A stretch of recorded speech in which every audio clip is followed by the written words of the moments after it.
The photograph was dated March 17th, 1993. It showed 12 nuns standing in front of Our Lady of Sorrows convent in rural Montana. 11 of them smiled at the camera. The 12th, Sister Margaret Holloway, stood in the back row with her head bowed. What made investigators' blood run cold wasn't her posture. It was what developed when they enhanced the image. Behind Sister Margaret, barely visible through the window, was another figure, a nun in an old-fashioned habit, her face pressed against the glass. Her mouth was open in a scream. When they checked the convent records, they discovered something impossible. The habit she wore hadn't been used by the order since 1952. And according to every sister present that day, they had been completely alone. This was the beginning of what happened at Our Lady of Sorrows convent during the spring floods of 1993. What followed drove 3 nuns to madness, caused the diocese to seal an entire wing of the building, and left one detective questioning everything she thought she knew about reality. The official reports were buried. The witnesses were scattered across different states. The truth was classified as mass hysteria, but the rain kept all the secrets. And when the floods came, the rain gave them back. Detective Laura Vance arrived at the convent on March 19th, 2 days after Sister Margaret Holloway was reported missing. The access road had flooded, turning the surrounding countryside into a gray expanse of water and mud.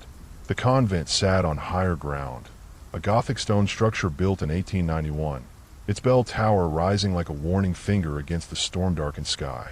Laura was 43 years old, 20 years with the Montana State Police, and she had seen her share of missing persons cases. Most ended badly. She expected this one would too. What she didn't expect was for the case to end her career, her marriage, and nearly her sanity. Mother Superior Catherine met her at the heavy wooden door. The woman was in her 70s, with eyes that looked like they'd stopped sleeping weeks ago. Her hands trembled as she took Laura's coat. "Thank you for coming, Detective. I know the roads are difficult. When did you last see Sister Margaret?" "Yesterday morning, during lauds, morning prayers." Mother Superior Catherine's voice cracked. She was kneeling in her usual place. I looked away for perhaps 10 seconds. When I looked back, her spot was empty. We searched everywhere. She's simply gone. Laura pulled out her notebook. Any indication she wanted to leave? Personal problems? Family issues? Sister Margaret was devoted to her calling. She'd been with us for 7 years. Never a complaint. Never a problem. Mother Superior Catherine paused, her face troubled, until the dreams started. Dreams? 3 weeks ago, Sister Margaret came to me after Matins. She said she'd been having nightmares. She dreamed of drowning. She dreamed of hands pulling her down into dark water. She dreamed of a woman's voice calling her name from beneath the floorboards. The Mother Superior's voice dropped to barely above a whisper. She said the voice belonged to Sister Agnes. Laura looked up from her notes. "Who's Sister Agnes?" Sister Agnes drowned in 1952, during the last major flood. They found her body in the creek 3 miles downstream. The official report said she'd gone out to check on the livestock during the storm and was swept away.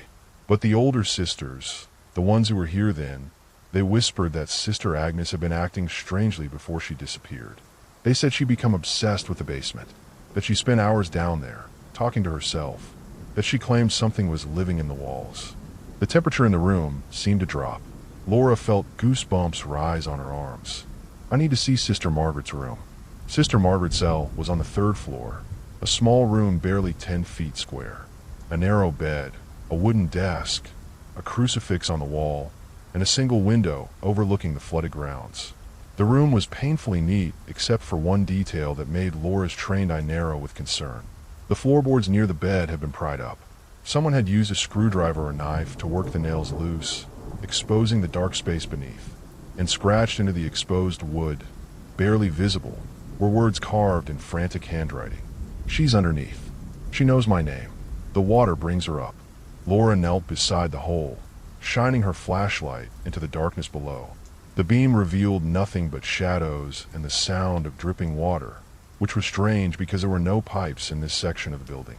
"Did Sister Margaret do this?" Laura asked. Mother Superior Catherine stood in the doorway, unwilling to enter. "We found it like this yesterday morning. She must have done it during the night. But Detective, there's something else. Something we should have told you immediately, but we were afraid." Laura stood, brushing dust from her knees. Afraid of what? Sister Margaret isn't the first. In 1952, two nuns went missing during the floods. Sister Agnes, who we found, and Sister Ruth, who we didn't. Sister Ruth's cell was also on the 3rd floor. When they searched it after she disappeared, they found that she'd torn up her floorboards too. And she'd written something on the wall, but the diocese ordered it painted over before anyone could photograph it.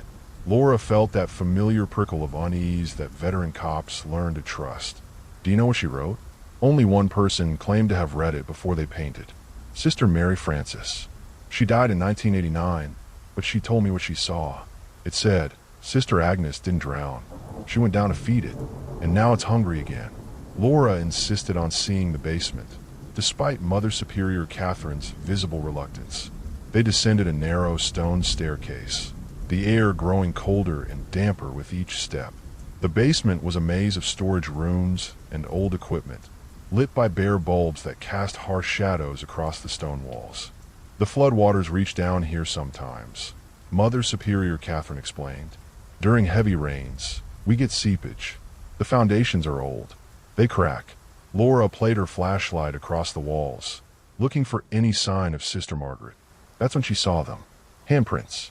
Dozens of them, pressed into the damp stone, leading deeper into the basement toward a section that looked like it had been sealed off with newer bricks. The handprints were small, women's hands, and they were all pointing downward, toward the floor. What's behind that wall? Laura asked. I don't know. It was sealed before I arrived at the convent 30 years ago. Mother Superior before me said it led to the old cistern, but the cistern collapsed in the 20s. It's just empty space now, filled with flood water. Laura approached the sealed section. The newer bricks were damp, and between them, she could see water seeping through. Not just seeping, flowing, as if something on the other side was pressing against the barrier, forcing water through the cracks. She pressed her ear against the bricks. From the other side came the sound of breathing. Slow, deep, patient. Laura jerked back. There's something alive back there. That's impossible. It's been sealed for decades. Then why is water flowing out? Why are there fresh handprints? Laura's voice rose. And why do I hear breathing? Mother Superior Catherine crossed herself. Merciful God. Laura pulled out her radio, intending to call for backup, but static was all she received. The storm must have taken out the cell towers. She was alone here with 23 nuns, and something that breathed behind a wall that should have led to nothing but empty space. I need tools, Laura said. A sledgehammer, a crowbar, something to break through these bricks. Detective, please. Whatever's back there, maybe you should stay sealed. Sister Margaret could be back there. She could be hurt. She could be. A scream cut through the basement. High-pitched, terrified, coming from somewhere above them. Laura ran for the stairs, taking them two at a time. Mother Superior Catherine followed, her rosary clutched in her trembling hands. They burst into the first-floor corridor to find nuns running from the chapel, their faces pale with terror. Sister Dominica, a young woman barely 30, grabbed Laura's arm. It's Sister Margaret. She's in the chapel. But detective, she's not alone. The chapel doors were open. Water covered the floor, ankle deep, flowing from nowhere. It swirled in patterns that looked almost deliberate, almost intelligent. The pews had been pushed aside, creating a clear path to the altar. Sister Margaret knelt at the altar, still in her habit, her back to the door. She was completely motionless, her hands clasped in prayer. Water dripped from her clothes, pooling around her knees. Sister Margaret, Laura called out, her hand instinctively moving to her service weapon. Sister Margaret didn't respond, didn't move, didn't even breathe that Laura could see. Laura stepped into the water, which was ice cold despite the building's heating. Sister Margaret, I'm Detective Laura Vance. I'm here to help you. I need you to turn around slowly. Finally, Sister Margaret moved. Her head tilted back, farther than any living neck should allow, until Laura could see her face upside down, staring at her. Sister Margaret's eyes were completely white, the pupils rolled back. Her mouth hung open, and from it came a voice that wasn't hers. Deeper, older, layered with harmonics that made Laura's teeth ache. She can't hear you, detective. She's listening to us now. She's listening to the water. Laura drew her weapon. Who are you?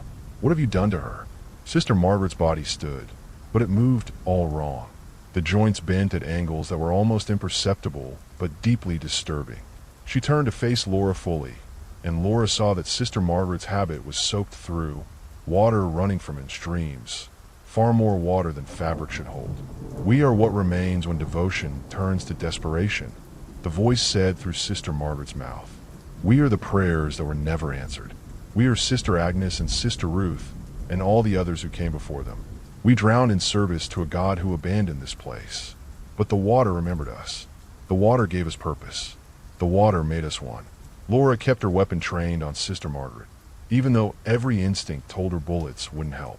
"Let her go. She came to us willingly. She heard us calling through the floorboards. She dreamed of us. She knew we were waiting. Just as you will know, detective. Just as you will hear us when you try to sleep. Because you've been to the basement. You've touched the walls. You've heard us breathing." The thing wearing Sister Margaret smiled, and the smile was too wide, showing too many teeth. "You're already one of us. You just don't know it yet." Sister Margaret's body collapsed into the water like a puppet with cut strings. Laura rushed forward, splashing through the ankle-deep flood, but when she reached the altar, Sister Margaret was gone. The water was empty. No body, no trace, just ripples spreading outward in those same deliberate, intelligent patterns. Laura searched the chapel frantically, but Sister Margaret had vanished. The other nuns huddled in the doorway, too terrified to enter. Mother Superior Catherine stood with them, her face ashen. "The basement," Laura said. "Whatever's down there, it's connected to this. It's been taking nuns for decades." She ran back to the basement stairs, ignoring the protests behind her. The stone steps were slick with water now, more than there had been before. The basement had flooded while she'd been in the chapel. Water reached her knees now, and it was rising. Laura waded through the flood toward the sealed wall. The bricks were crumbling, eaten away by decades of water, and something else, something that left them pockmarked and porous. She could see through gaps in the masonry now, see into the darkness beyond. And in that darkness, faces pressed against the remaining bricks from the other side. Pale faces, women's faces, their mouths open in silent screams, their hands clawing at the stone. One of them was Sister Margaret. Her eyes were closed, and she floated in the water behind the wall like she was suspended in gelatin. Around her floated other bodies, other nuns, all in various stages of decay. Sister Agnes, her habit still bearing the style of the 1950s. Sister Ruth beside her, and others, older, their habits rotted away, their bones held together by something that wasn't quite flesh. Laura grabbed a piece of broken pipe and swung it at the weakened bricks. The wall crumbled under the impact, and water exploded through the gap with the force of a fire hose. It knocked Laura backward, sent her sprawling into the flood. The torrent brought bodies with it. Sister Margaret's corpse washed past Laura, her face peaceful, her hands still folded in prayer. But there was something else in the water too. Something large that moved with purpose, something that had too many arms, too many faces, all of them once belonging to women who had dedicated their lives to faith and received only drowning as their reward. Laura scrambled for the stairs as the thing surged toward her. She felt hands grab at her ankles, cold and strong, pulling her back toward the broken wall. She kicked frantically, her fingers clawing at the stone steps, and for a moment she was certain she would be dragged down into that flooded darkness with all the others. Then Mother Superior Catherine was there, grabbing Laura's wrists, pulling with surprising strength. Other nuns joined her, forming a human chain, hauling Laura up step by step until she was clear of the reaching hands. The thing in the water let out a sound that was part scream, part sob, part drowning gasp. Then it retreated, flowing back through the broken wall, taking the bodies with it. The water level dropped rapidly, draining away as if a plug had been pulled. In minutes, the basement was merely damp again. The wall showed no sign of having been broken. The bricks were whole, and of Sister Margaret and the others, there was no trace. Laura's official report was brief and clinical. Sister Margaret Holloway had suffered a psychotic break, likely triggered by isolation and the stress of monastic life. She had vandalized her room and the basement before drowning in the flooded creek. Her body was found 3 days later, 1 mile downstream, just as Sister Agnes's had been in 1952. The similarities between the cases were noted, but dismissed as coincidence. Laura didn't mention the thing in the water. She didn't mention the voices or the faces behind the wall. She didn't mention that every night since, she heard water dripping in her bedroom, even though all the pipes were dry. She didn't mention the dreams where she stood in a flooded basement while hands reached up through the water, pulling her down, always pulling her down. The diocese closed Our Lady of Sorrows convent 6 months later, citing structural damage from the floods. The nuns were dispersed to other convents across the state. The building was sold to a private buyer who intended to convert it into a hotel. Construction was abandoned after 3 workers reported hearing women's voices singing hymns in the basement, after they found water flooding the lower levels despite all pipes being capped, after they saw handprints appearing on the walls, pressed into the concrete from the inside. The building stands empty now. The town rezoned the land, making it illegal to develop. They don't speak about why. Laura retired from the police force in 1995. She moved to Arizona, as far from rain and floods as she could get. She remarried. She tried to forget, but every spring, when the storms came, she heard the water calling her name. In March of 2011, exactly 18 years after Sister Margaret's disappearance, Laura received a package at her home. No return address. Inside was a photograph, water-damaged and old. It showed 12 nuns standing in front of Our Lady of Sorrows convent. The photo was dated March 17, 1993. 11 of the nuns smiled at the camera. The 12th in the back row stood with her head bowed. It was Laura, in a nun's habit, standing exactly where Sister Margaret had stood in the original photograph. But Laura had never been to the convent before March 19, 1993. She had never worn a habit. She had never been in that photograph. And yet there she was, clear as day, captured in the image 2 days before she'd ever set foot on the property. Behind her, pressed against the window, was another figure, a woman in a detective's jacket, her face pressed to the glass, her mouth open in a scream. The figure was also Laura. Laura burned the photograph. She tried to forget it, but that night, she heard water dripping in her bedroom. She checked every faucet, every pipe. Everything was dry. The dripping continued. It came from beneath her bed. Laura looked under the frame with a flashlight. The carpet was soaked, water pooling on the hardwood beneath. And in that water, barely visible, was her reflection. But the reflection wasn't lying down looking up. It was standing upright, looking down at her, reaching through the water toward her face. The reflection smiled with too many teeth. "We've been waiting for you, detective," it whispered. "We've always been waiting. Did you think you could run from water? Water is everywhere. Water remembers. Water never forgets." Laura scrambled backward, but the water followed her, spreading across the bedroom floor. It rose around her ankles, then her knees. In seconds, her bedroom had become a pool, the water rising impossibly fast. She tried to scream, but water filled her mouth. She tried to run, but hands grabbed her from below, dozens of hands, all of them belonging to women in nuns' habits. Sister Margaret, Sister Agnes, Sister Ruth, and others, so many others, all the women who had drowned in devotion and been forgotten by the God they served. They pulled Laura down into water that was suddenly miles deep, down into darkness where ancient stone walls pressed close and the sound of hymns echoed forever, down into the flooded basement of Our Lady of Sorrows, which existed now not as a place, but as a state of being, a drowning that never ended, a prayer that never reached heaven. They say if you listen carefully during a rainstorm, you can hear them singing, hymns that were never written down, prayers that were never answered, voices that belonged to women who dedicated their lives to heaven, but found only water and darkness and eternal drowning. They say the photographs keep appearing, keep updating, keep adding new faces. They say next spring, when the floods come, when the rain won't stop, when you hear dripping in your room at night, you should check under your bed. Check the water. Check your reflection. Because if you see yourself standing when you should be lying down, if you see yourself reaching up through the water with too many hands, if you see yourself smiling with too many teeth, then you're already in the photograph, and the water is already calling your name. Count is based on the documented disappearances at Our Lady of Sorrows convent between 1891 and 2011.